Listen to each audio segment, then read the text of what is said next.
Tahun 2016 melihat akun Facebook Rian Wisnu yang merupakan teman dari Eki dan Vina. Karena di sini ada beberapa informasi yang mungkin kita semua belum tahu. Rian Wisnu ini dari apa yang telah saya telusuri, sepertinya dia adalah mantan anggota geng motor para pelaku.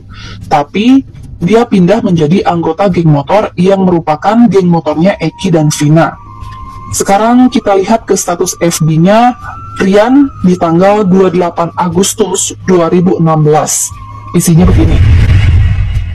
Sumpah, masih nggak percaya lo pergi begitu cepat. Udah hampir 3 tahun gue gak ketemu sama lo. Dan sekarang gue ketemu sama lo dalam keadaan lo gak bernyawa lagi. Gue doain lo tenang di alam sana kawan. Bakal gue kenang hari-hari bersama lo walaupun sesaat. Di bawahnya ada tulisan Eki ya. Coba kita lihat komentar-komentarnya. Di sini ada Rahul, Eki siapa soak katanya. Rian Wisnu jawab, Eki yang kena kasus bareng pas ditangkap di rumah sakit Gunung Jati. Berarti sebelumnya mereka pernah kena kasus bareng ya sama almarhum Eki. Terus ada Kokonaro, pada hebat-hebat ya geng motor GBR, saking hebatnya ketangkap kiri. Hahaha, ditunggulah anak-anak postboy pada keluar dari kampungnya. Oke bro, katanya. Terus dia bilang lagi, Rian Wisnu, mantan anak GBR, cie-cie, awas hati-hati. Jang bocah-bocah, lagi luru-luru bae bocah postboy. Ari Aldo nongkronge, ning endi ira bature, de aja ngumpet-ngumpet ide. Pengen dituak langsung Ki. Ini bahasanya saya nggak ngerti ya. Kalau ada yang ngerti tolong bantu di kolom komentar ya. Terus ada Rahul Aditya, Ning Arpan Rizky futsal Jol katanya. Ini Rian Wisnu lagi ya. Ari Aldo ana ning kene wis mati Jol. DWK kabur ke Bandung karena DWK otak dari pembunuhannya karena Aldo punya dendam pribadi sama almarhum Eki. Wis beli zaman gangsterku luru duit kang bener gara-gara gangster temen kita mati katanya. Kalau yang kita mengerti mungkin Aldo ini yang dimaksud adalah yang membunuh Eki dan punya dendam pribadi terhadap almarhum Eki dan dia kabur ke Bandung. Bener gak sih? Coba kalian bantu di kolom komentar ya. Terus Rian bilang lagi, 3 pelaku belum kena, 2 lari ke Jakarta dan 1 Aldo lari ke Bandung. Di sini terus disebut Aldo ya. Siapa ini Aldo? Terus Kokoronaro nih bilang lagi, ya siap-siap baik ya, Kang kabur ari balik deh katanya. Terus kita lihat lagi statusnya Wisnu di tanggal 29 Agustus 2016. Gini katanya. Sampai sekarang gue nggak nyangka lo pergi begitu cepat kawan. Gue hanya bisa kirim doa buat lo diterima di sisi Allah dan maafkan dosa-dosa lo selama hidup. Yang tenang di alam sana ya kawan. Rip, Eki, Rudiana, dan Vina DA. Dan di sini dia juga ada menyimpan gambar ya. 2 orang, ini Eki dan Vina tergeletak di jalan dan Ekinya itu benar-benar bersimbah ya. Kita lihat lagi komennya ya. Ya Allah Eki, kata Putri. Terus Puja Elida, kenapa itu katanya. Putri bilang, Rahul Aditya jawab lagi, kecelakaan. Oh nanya nih, Rahul Aditya nanya, kecelakaan apa sih Dewe katanya. Putri Wisnu bilang sama geng lain terus kepalanya kena trotoar, cewek cowok meninggal semua. Nah terus si Rian nih bilang Eki kecelakaan tunggal karena mabok bukan.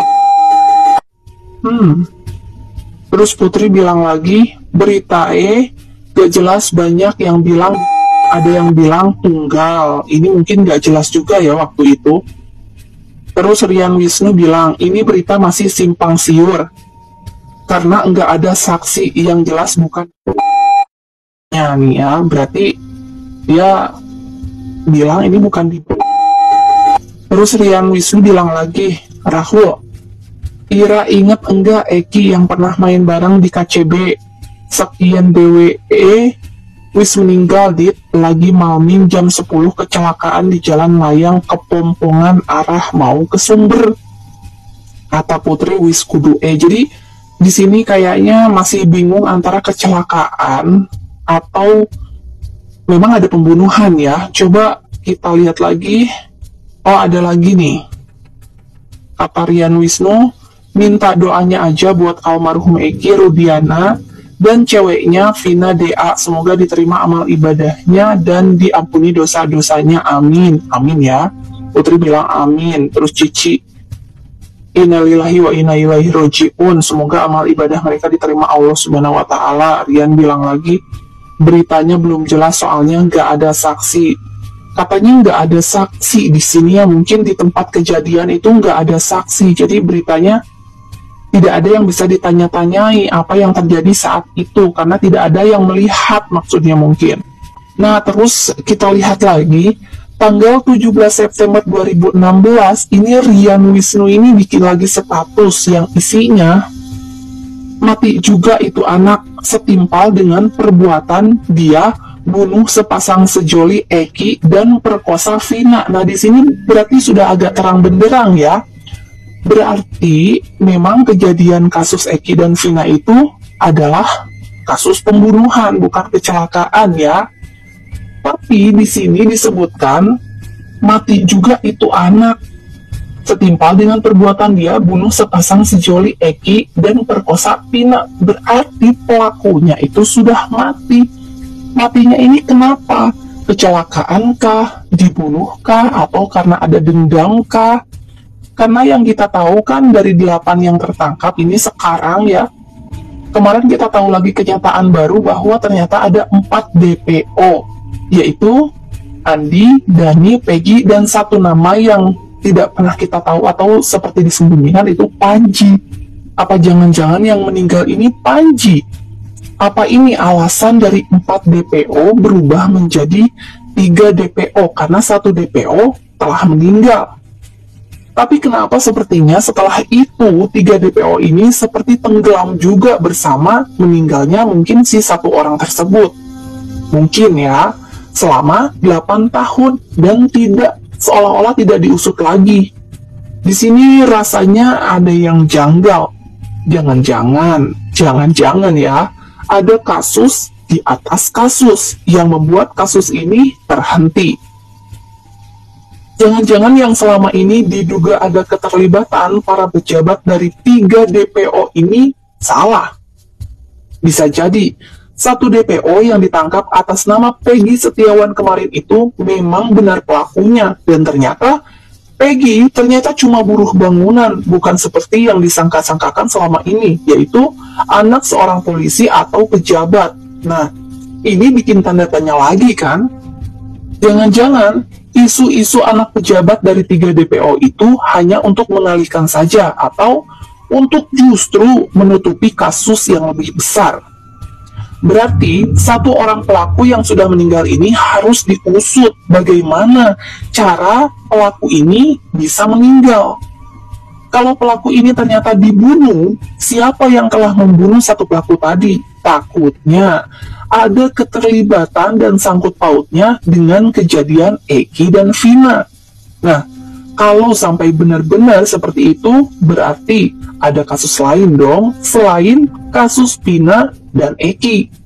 Soalnya, kok kejadian bahwa 1 pelaku sudah meninggal terkesan tak pernah terekspos di media. Dan ada 1 dari 4 DPO yang dihilangkan. Kalian berpikiran sama nggak sih dengan saya? Terus ada fakta baru dari pernyataan Hotman Paris mempertanyakan kenapa Pak Rudi, bapak dari almarhum yang sekarang adalah Kapolsek, tidak mau berhubungan dengan kuasa hukum Vina. Padahal Menurut Hotman Paris, sebagai polisi, dia pasti tahu banyak bukti-bukti yang terkait dengan kasus Vina ini di tahun 2016. Apa yang ditakutkan Pak Rudi?